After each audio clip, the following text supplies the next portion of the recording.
نحتاجو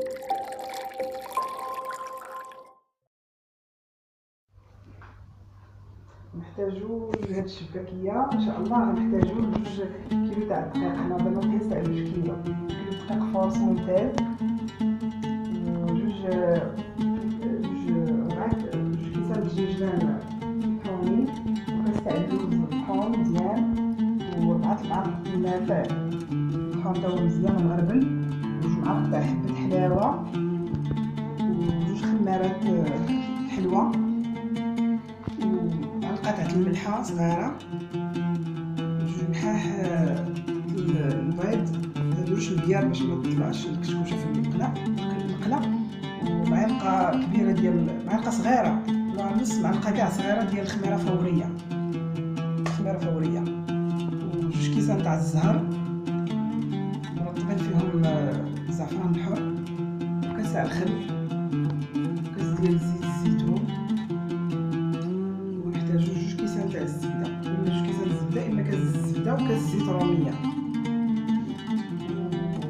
وعندنا العسل، هذا عسل ديال الدار صنع ديال يديا، ونديرو معاهم غنديرو نص كيلو ديال العسل الزبزاني، واي نوع ما عندوش اشهر، ولكن اي نوع العسل مزيان، ماركه مزيانه، وزنجان حبوب باش نتزين.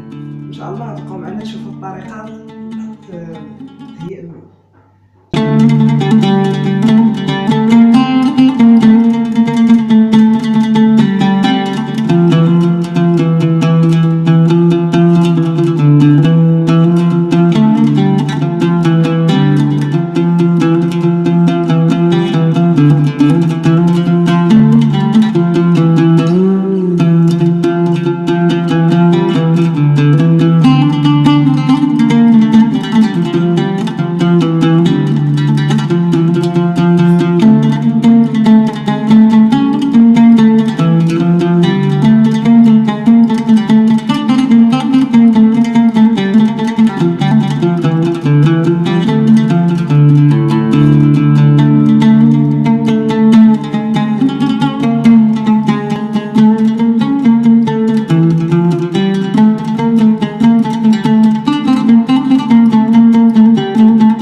تندموش، راه طريقه قديمه تنستعملوها من بكري في دارنا وما تتنجح 100%.